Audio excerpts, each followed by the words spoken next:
Hi everyone, welcome back to my channel. If you're new here, thanks for clicking in. Today we're going to do, I kind of want to call it hanging out with Carrie. I'm just going to show you some of one of the main projects that I've been hung up on doing that I haven't done on camera.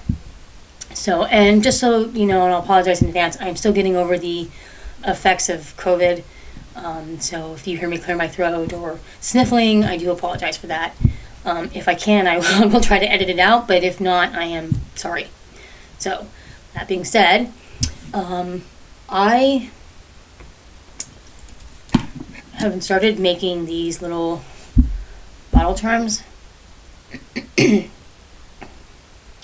is an ocean themed one, and it's got a little seashell charm on it. And I've got another one with glitter, has a little pineapple on it. I'm obsessed with playing around with these bottles. I'm trying to figure out how, anything I can try. I'm like, oh, can I put that inside one of those bottles? So this one's got glitter, and then this is actually clear Elmer's glue. And I dyed it with blue food coloring to make that kind of sea color. And then the sand in this actually came from Dollar Tree. You can buy a little bag of sand from their garden stuff at Dollar Tree. So, and then I've got a couple here that I've turned into keychains. I'm hoping you guys can see these okay. This one just has, regular glitter in it that you can shake around. And then I added some charms. And then this one these are actually beads. These are fluorite beads that I stuck in here, but I thought that was pretty. It's on this rustic keychain. I haven't attached a charm yet. I'm working on it. I do seal all of the corks shut. Some of them are sealed shut with tacky glue. I've just recently started using the E6000, especially when I'm using this, because I will tell you the clear Elmer's glue does not seal the corks very well at all. Like, they literally can just come right off. So if I'm going to have this liquid in here, I'm going to use E6000 so that this stuff doesn't end up where it shouldn't. So, and then I also I have all kinds, you guys. I went a little nuts making all of these. There's a larger, sea version. This one actually has seashells in it. And the fun thing about the seashells is that these actually came off of an old seashell necklace that my sister wasn't using anymore and donated it to the cause of crafting.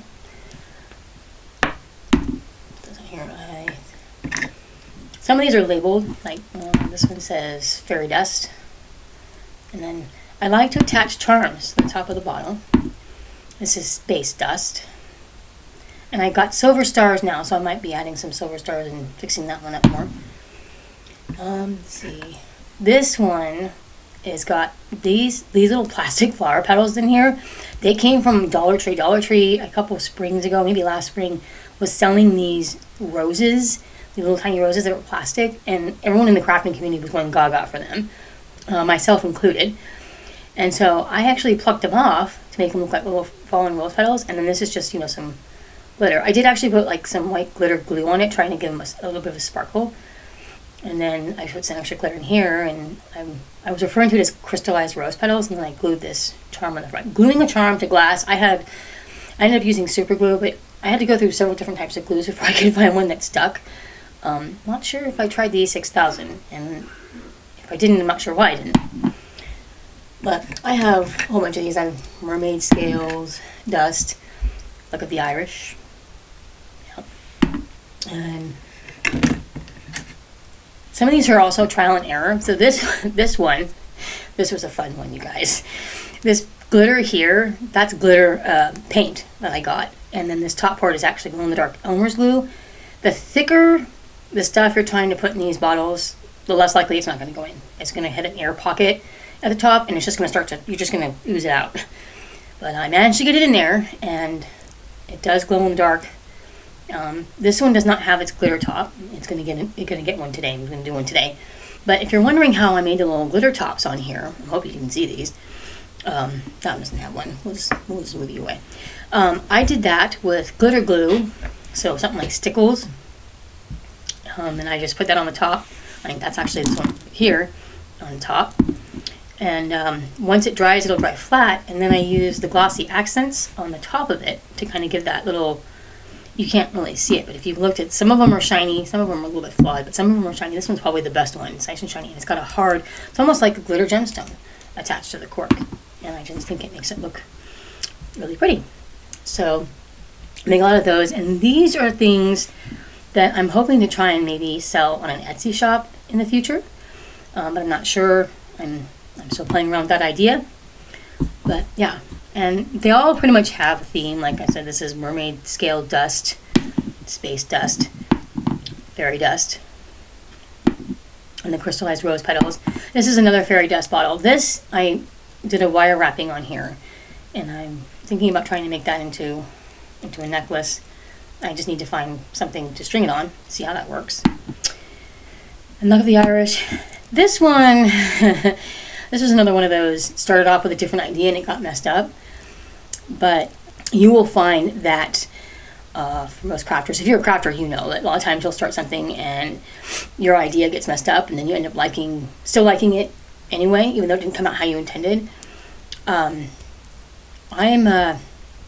obsessed with the show on Apple TV called Foundation. And if you haven't seen it, then you won't know what I'm talking about. But if you have seen it, I kind of made this as an homage to some of the characters in that show. They're emperors. And so this is supposed to be dust of Cleon's past. Yeah, so I think I mentioned already that I'm a bit of a weird one. So that's those. And the other stuff I like to make has to do with paper crafting. And you see these all the time. There's a lot of people that make these. And I love making these, and I thought I'd show it anyway. Are the junk journals. So, just so you know, a lot of people keep asking me, like, oh, where did you get this? And where did you get that? I get a lot of my stuff from Amazon. The covering on my desk came from Amazon. Some of the stickers on here came from Amazon. The paper came from Amazon. The ribbon came from Dollar Tree. And this, outside of this, is made with a manila folder. So that one I can show you that's intact. I don't. But, you know, one of those long mailing envelopes. And I turned into this cover, and it's covered in scrapbook paper. And this is a plastic key thing that I got from Joann's. And it's got a pocket. And I haven't filled in all the pages with stuff, but there are a few pages in here that have stuff tucked into it. See, I've got something here.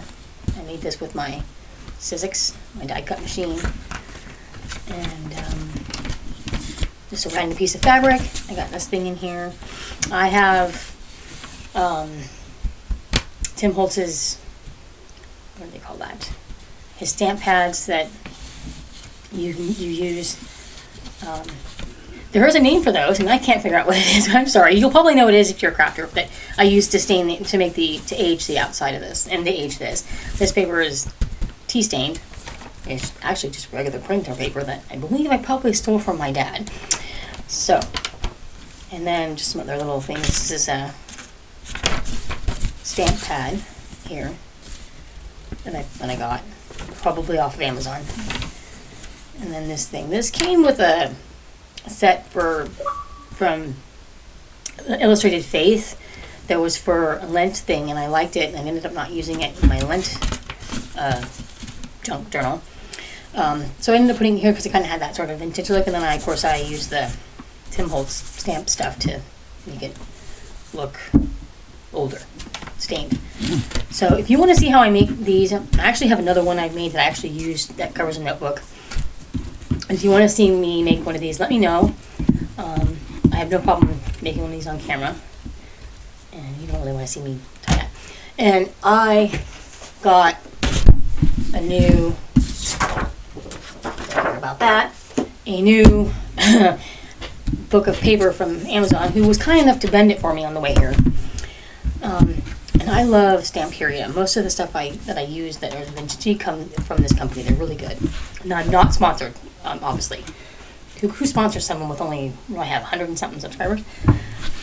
But my paper is mostly double-sided, and there's some really pretty stuff in here. And I can totally see myself making another one of those books with this being the cover. So let me know if you want to see that. I can work on one of those and make one through different videos, and so I know this is not a very long video, but that's probably good because I can't really talk very much without having to clear my throat. But yeah, so if you want to see me make one of these bottles, like I said, I'm probably gonna add some stuff to this one. The only problem with taking these corks off is, of course, you lose the cork. I've never been able to successfully yank one out. I mean, you can yank one out. It's not like these are permanently in there without breaking it. But I might try to redo the space dust now that I have some silver star stuff. And yeah, I also have one here that I put rocks in. I haven't decided how I'm going to do with that yet. But they're a lot of fun. I did make a bigger one with, this is fairy wings. And these are, what are they called? Acetate, I think. That I came in, it was a Tim Holtz set that my mom gave me for Christmas. And again, I put the glitter glue in there to kind of give them sparkle, and I stuck them in this bottle with some loose glitter and put the top, and there we go. So yeah. If you like this video, give me a thumbs up.